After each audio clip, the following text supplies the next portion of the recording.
How do you build long-term friendships? Communication. What is the most important thing when dating? Communication. How do you solve interpersonal problems and arguments? You guessed it. Communication. Social relationships are one of the most important building blocks in your life. To build these quality relationships, you have to communicate with other people. So, as you can see, there's hardly a more important skill in your life than communication. And that's why I want to talk to you about it today. In communication, there's a sender, a message, and a receiver. The sender says something, the message, and the receiver listens to it and interprets it. This sounds simple in theory, but in reality, the message is often misinterpreted.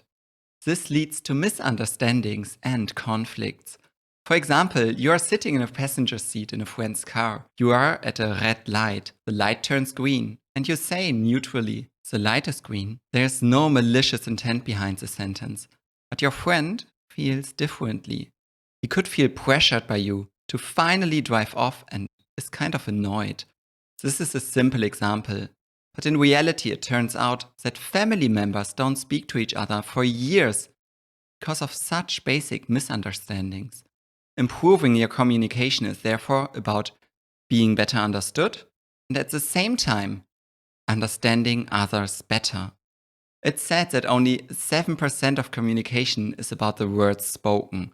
Instead, 38% depends on the voice and full 55% is on body language. So the first thing I want to make you aware of is your body language. Notice the difference for yourself. When I speak monotonously in the microphone, without changing my facial expressions and also avoiding eye contact, versus when I smile and look into the camera with an open posture. In a conversation, you are ideally both listener and speaker. Your body language is crucial when listening as well.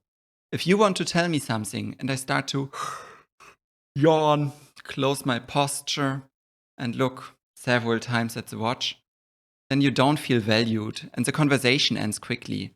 Negative body language also makes you uninteresting and unattractive. Thus, always pay attention to your body language while talking, whether with friends, in a job interview, on a date, or maybe even as a parent to your child. Now, let's focus on listening. There's a rule that we all know, but often ignore. Let the other person finish speaking. Try to answer only after the other person has finished. Interrupting is rude and may imply their views are less important than yours. We have two ears, but only one mouth, so we listen more and talk less. Listening is one of the most important communication skills. And when you listen, listen properly and don't multitask. We often listen with one ear and concentrate on something else. We write a text message while someone is talking to us. Maybe your mom comes in while you play video games. You only listen with one ear and you actually block out what was actually said. You should put your phone aside or pause the game for a moment. And if you can't do that right now, then communicate that you will take time for them later. This shows appreciation and make the other person feel valued. And appreciative behavior is also important when you are the sender, the speaker. No matter what and with whom you communicate, try to do it with a warm and constructive voice and posture. Be empathetic and try to understand the other person's perspective.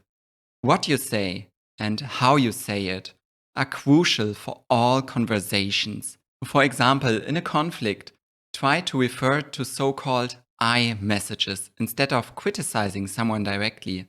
Which statements feel better for you as a viewer? First statement, you misunderstood that. Or, I expressed myself poorly. Second statement, you should help me more with the household chores. Or, I feel really completely exhausted doing all the housework by myself. You messages have often like a demanding character and can therefore impact the conversation in a negative way. I messages, however, refer to your own feelings and actions so that the other person does not feel like attacked. Instead, it is easier for them to understand your point of view. This helps to the other person to emphasize and reduces conflict. However, practice shows that many people find it really difficult to use iMessages. This is often because we humans, we are too proud. We are too proud to show feelings and vulnerability. And that is exactly what the next point is about: compromise. We humans often want to be right and to show ourselves to be better than another person. But do you know the saying, the wisest gives in? It is often better to give in. You don't always have to be right. And if you can end or even prevent an argument, then that should be more important to you than to be right. So swallow your pride. And if the situation requires it, apologize sincerely. All this, it will help you to build and strengthen positive relationships in your life.